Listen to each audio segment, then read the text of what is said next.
योगी संत नंदलाल की असीम असीम जय जयकार हो। असीम असीम जय जयकार हो। सद्गुरुदेव की आज की अमृत वाणी है 263 नंबर की। वायु ही आयु, किंतु वायु में आयु का हवन हैवान होना है। क्या कह रहे हैं सद्गुरुदेव? वायु ही आयु, किंतु वायु में आयु का हवन हैवान होना है। इससे ही जुड़ी हुई है, इससे नीचे की 264 नंबर की। वह हो रही है समन्वय कब? प्रश्न किया है इस अमृतवाणी में। कह रहे हैं सद्गुरुदेव कि वायु ही आयु, किंतु वायु में आयु का हवन हैवान होना है। वह हो रही है समन्वय कब? कह रहे हैं सद्गुरुदेव हमें समझाने के तरीके से बताना चाह रहे हैं इस अमृतवाणी में कि हर एक प्राणी को सीमित के श्वास मिले हैं। जितने श्वास उतनी उसकी उम्र आयु है। लेकिन कह रही हैं इन श्वासों के द्वारा जब तक तेरे श्वास है तू ईश्वर से समन्वय कर ले, उससे मिल, उससे जुड़। तू ईश्वर के भक्तों से जुड़, भलाई के काम से जुड़, अच्छाई से जुड़। नहीं तू यदि संसार में आकर समन्वय करता रहा ऐसे लोगों से जो तामसिक वृत्ति वाले हैं, राक्षसी वृत्ति वाले हैं, लड़ाई झगड़ा करने वाले हैं, बुराई करने वाले हैं, तो कह रहे हैं फिर तेरे इस आयु का हवन हैवान होना, यानी शैतानी में तेरा हवन हो जाएगा। नहीं तो कह रहे हैं भला काम करने वाले प्राणी श्वास भी लेता जा रहा है और उसकी आयु जो है, उसके श्वास जो है वो एक हवन का कार्य कर रहा है, कल्याण का कार्य कर रहा है। तो कह रहे हैं तेरे तो शैतान का, हैवान का हवन हो रहा है तेरे जीवन का। तो और तू ये सोच रहा है कि तू बहुत अच्छा काम कर रहा है। तो कह रहे हैं नहीं, तेरी तो वायु व्यर्थ ही जा रही है। कह रहे हैं व्यय हो रही है, खर्च हो रही है। जैसे हमने बिजली जलाई घर में, अब उस बिजली में कोई तो खाना बना रहा है, कोई सो रहा है मस्ती से, कोई बैठ के सिलाई कर रहा है, कोई पढ़ाई कर रहा है, कोई भगवान के भजन पढ़ रहा है, कोई गुरुदेव की किताब पढ़ रहा है, कोई और ग्रंथ पढ़ रहा है, और कोई टीवी देख रहा है, कोई है अपनी व्हाट्सएप चला रखी है, कोई गलत काम कर रहा है, कोई सही काम कर रहा है, कोई बुराई कर रहा है, कोई चोर है वो चोरी देख कर रहा है रोशनी करके। बिजली तो व्यय हो रही है और कोई बिजली में, कोई कमरे में बिजली व्यर्थ ही जल रही है, कुछ ही नहीं हो रहा है।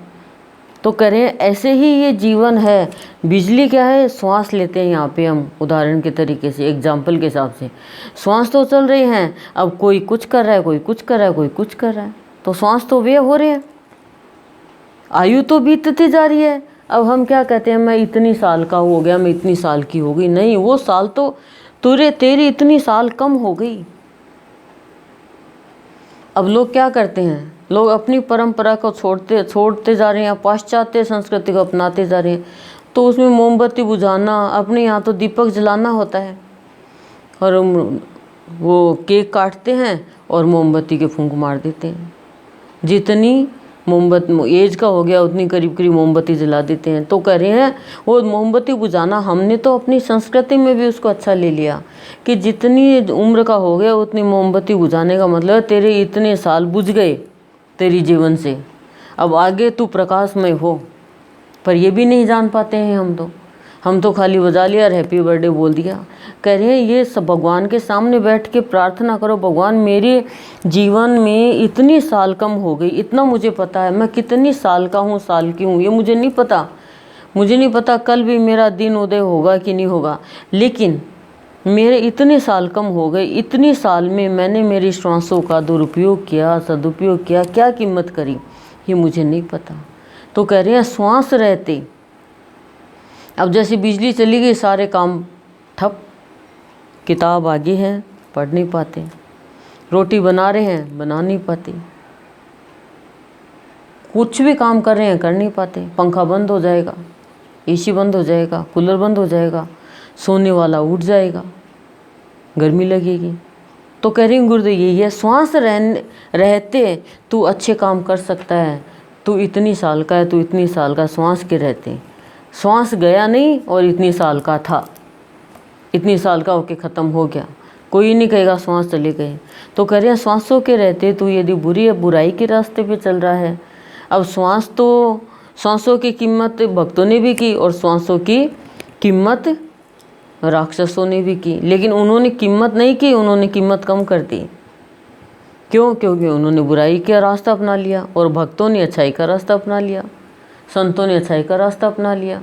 तो गुरुदेव कह रही है श्वास मिले ये खाली एक अपनी शारीरिक कार्य के लिए, संसारिक कार्य के लिए, स्थूल कार्य के लिए, इनके लिए थोड़ी मिले हैं। ये श्वास मिले हैं कि बिजली से तुम सारे काम करते हो। बिजली जला के पंखा चल रहा है, गर्मी नहीं लग रही है, अपन गेहूँ भी बीन लेते हैं, चावल भी बीन लेते हैं, सारा काम कर लेते हैं, कपड़े भी सिल लेते हैं, पढ़ाई भी कर लेते हैं, बैठ के सत्संग भी कर लेते हैं, सब कुछ कर लेते हैं। उसी तरह श्वासों के रहते सब काम करो, अच्छे काम करो, शरीर के भी करो, कमाई के भी करो, घर के भी करो, लेकिन भक्ति भी करो साथ में। तो कह रही हैं ये भक्ति करने का मतलब क्या है? भगवान से समन्वय होना, भगवान से मिलना, भगवान से जुड़ जाना। तभी गुरुदेव कह रही हैं तेरी व्यय, तेरी आयु और तेरे श्वास खर्च नहीं होंगे खराब काम में। वो बस जितने हैं उतने बीतते जा रहे हैं और उनसे समन्वय हो रहा है भगवान का। तो तू सुगंधमय जीवन जीने की कोशिश कर रहा है। एक फूल है वो समय अनुसार सूख जाता है, सूखने के बाद में क्या होता है? उसमें और ताकत होती है कि वो दूसरा फूल उगा सकता है। सुगंध कम हो जाएगी उसकी थोड़ी सी, लेकिन फूल की पत्तियां तो फूल की पत्तियां कहलाएगी। लेकिन कह रहे हैं प्राणी तेरा कैसा जीवन है? तू सूखता ही जा रहा है, सूखता ही जा रहा है कामना वासना के कारण। हरि की भक्ति तुझे तर करेगी। और तर कब करेगी? जब तू रत होगा भगवान में। रत ही नहीं होगा तो तर कैसे होगा?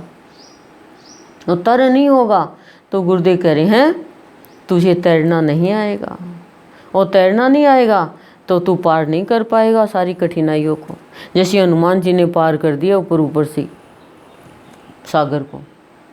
तो कहने का तात्पर्य क्या है? वायु ही आयु, जब तक तेरे श्वास है ना उतनी तेरी आयु है प्राणी। किंतु तूने वायु में आयु का हैवान होना है कि ये श्वास रहते ये शरीर को तूने शैतानी में, बदमाशी में व्यतीत कर दिया तो खर्च हो गया तेरा ये शरीर भी, तेरे श्वास भी, तेरा समय भी सब बदमाशी में। जैसे रावण कंस का हो गया, हिरण्यकशिपु का हो गया। समन्वय नहीं हो पाया भगवान का। समन्वय तो उसका ही होगा जो हैवान नहीं होगा, शैतान नहीं होगा, चालाकी नहीं करेगा, बुरे कर्म नहीं करेगा, उसका भगवान से समन्वय होगा, ईश्वर से समन्वय होगा। और समन्वय होगा तो कह रही हैं गुरुदेव फिर तेरा जीवन, तेरी आयु, तेरी श्वास है उनकी कीमत होगी। और कीमत होगी तो गुरुदेव कह रहे हैं तू ईश्वर के मत पर चलेगा। जो ईश्वर के मत पर चलता है वो तम से दूर होता है और उसी के जीवन की कीमत होती है। क्यों? क्योंकि ईश्वर के मत पे, एक ईश्वर के मत पे चल रहा है, एक दुनिया के मत पे चल रहा है। दुनिया के मत पे चलने वाला क्या है? स्वार्थी है। ईश्वर के मत पे चलने वाला क्या है? निस्वार्थी है, उसमें कोई स्वार्थ नहीं है। इतना ही अंतर है बस।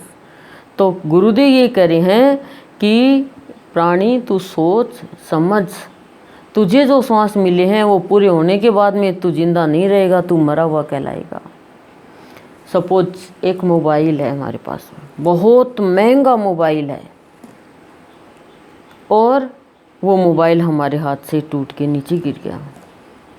नीचे गिर गया तो वो बिखर गया, टूट गया, अलग अलग हो गए उसके जो भी अंदर के थे अस्थि पंजर। स्क्रीन भी क्रैक हो गई मोबाइल की, नंबर भी डिलीट हो गए, नाम भी नहीं रहे, मेमोरी कार्ड है वो भी पता नहीं कहाँ चला गया, सारा इधर उधर, अब हमें जोड़ना नहीं आ रहा, तो हम क्या करेंगे, सारा इकट्ठा करके और दुकान पे लेके जाएंगे जो मोबाइल का जानकार है, या घर में जानकार उसको देंगे ये मोबाइल को छोड़ दो। और टूट गया तो टूट गया, पानी में गिर गया तो उसमें नहीं देखा जाएगा, ना फेसबुक चलेगा, ना व्हाट्सएप चलेगी, ना यूट्यूब चलेगा, ना फ़ोन कर सकेंगे किसी से, ख़राब हो गया तो। क्यों? सही है। तो मोबाइल टूट गया, नीचे गिर गया, पानी में गिर गया, किसी बच्चे को दे दिया, लेकिन ये जीवन रूपी मोबाइल यदि टूट गया, यदि गिर गया, तो फिर इसको कौन संभालेगा? वो मुश्किल है फिर। जैसे ही मोबाइल रूपी ये जीवन है, ये हमारा शरीर है, ये नीचे गिर जाता है विचारों से, शरीर से नहीं, विचारों से, भावनाओं से, कर्म से, तो क्या होगा, वो न तो भगवान से बात कर सकेगा, और उसकी जो मन की स्क्रीन है उस पर न वो भगवान को देख सकेगा। मेमोरी कार्ड है, वो भगवान की मैं किस लिए इस संसार में आया हूँ, वो भी डिलीट हो जाएगी।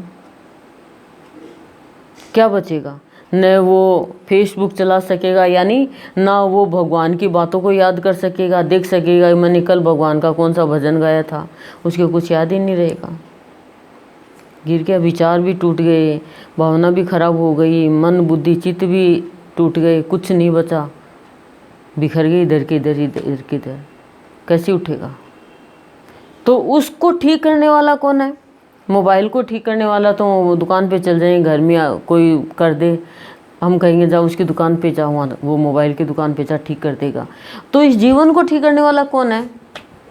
संत। संत हमारे जीवन को वापस वैसा का वैसा कर देते हैं, लेकिन सौंपे तो सही कि मेरा ये जीवन रूपी मोबाइल ख़राब हो गया गुरुदेव, अब आप इसको ठीक करो। इसके मन की स्क्रीन पे कुछ आ ही नहीं रहा, खाली काला काला काला काला दिखता है, क्या करें गुरुदेव? तो आप इसको ठीक करो। मैं तो गिर गया विचारों से, कर्म से, भावना से, दुनिया में जाके, लेकिन अब आप इसको अपने हाथों में लेकर उठाकर और इसको देखो, इसमें कहाँ गड़बड़ी है, मेरे को तो नहीं देखना आ रहा। मैं गया बहुत दिखाने के लिए, मुझे शांति नहीं मिल रही, मुझे अंदर प्यार नहीं है, क्रोध है, लेकिन लोगों ने तो और भड़का दिया, क्योंकि उनको जीवन रूपी मोबाइल ठीक ही नहीं करना था। तो गुरुदेव करे मेरे को सौंपोगे तो मैं देखूंगा तेरे विचार गड़बड़ है, तेरी भावना गड़बड़ है, तूने कर्म खराब किए हैं। जैसे नारद जी ने रत्नाकर को ठीक कर दिया, महात्मा बुद्ध ने अंगुलीमाल को ठीक कर दिया, उसके मन को, उसकी बुद्धि को, उसके चित्त को, उसके विचारों को, उसकी भावनाओं को हिंसक से अहिंसक बना दिया, अधर्मी से धर्मी धर्मात्मा बना दिया, डाकू से ऋषि बना दिया, दोनों को। तो ऐसे ही हमारे गुरुदेव हैं, सौंपे तो सही इसको, फिर तो कैसे से कैसा हो जाए। ऐसा जोड़ देंगे, समन्वय कर देंगे अपने से, ऐसा समन्वय करेंगे एक दूसरे विचारों से, भावनाओं से, कि फिर व्यय नहीं करेंगे, खर्च नहीं करेंगे। पैसा जैसे देख देख के खर्च करते हैं ना, ऐसा देख देख के खर्च करेंगे। वाणी को, अच्छे रास्ते पे चलेंगे, पैर भी बहुत खर्च होते हैं गलत रास्ते पे चलते हैं। तो अपन क्या कहते हैं, फालतू में पैसा खर्च किया, और अपने ऊपर अच्छाई में खर्च करते हैं तो कहते हैं बहुत अच्छे काम में खर्च किया। तो इस जीवन को अच्छे काम में खर्च करो, सांसों को अच्छे काम में खर्च करो। खर्च तो ऐसे भी हो जाएंगे। सोचो आपका पैसा है, आपके पास में सोना चांदी है, कोई डाकू लुटेरा चोर लूट के ले जाए तो आपको कितना दुख होगा। और वही पैसा, सोना चांदी आप अपने बेटे के नाम, आप अपने परिवार में किसी के नाम करते हो तो आपका खुशी मिलेगी आपको। तो ऐसी गुरुदेव कह रहे हैं, अब तुम्हारा ये जीवन लूट रहे हैं सब विकार, और तुम्हें दुख भी नहीं हो रहा, पता चलेगा तो दुख होगा। तो उससे पहले तुम अपने इस जीवन को इस संत को सौंप दो ना, इसको सौंप दो कि तू जाने, तेरे ये जीवन जाने, अब तू जो कराएगा वो करेंगे, बैठाएगा बैठेंगे, सुलाएगा सोएंगे, रुलाएगा रोएंगे, हंसाएगा हंसेंगे, खिलाएगा खाएंगे। अब तू जाने, तेरे कंट्रोल में है मेरा ये जीवन। तो अब जीवन की गाड़ी है, अब तू जिधर चलाएगा उधर चली जाएगी। तो ये जीवन तो बहुत कीमती है, लेकिन प्राणी सौंप देता है ऐसों के हाथ में जो वो व्यर्थ चला जाता है। तो कह रहे हैं गुरुदेव, हैवान मत बनो, शैतान मत बनो, प्यार और भाव बांटो, तो जीवन सुंदर बन जाएगा, सुंदर कार्य करोगे और सबको सुंदरता दे पाओगे। सुंदरता ही वो सुगंध है जो प्राणी बांटने के लिए संसार में आया, फैलाने के लिए संसार में आया। फूलों की सुगंध जानता है, इत्र की सुगंध जानता है, लेकिन सुंदरता की सुगंध जिस दिन जान लेगा उस दिन पूरे विश्व में सौंदर्य बिखेर देगा। ओम शांति ही शांति प्रशांति।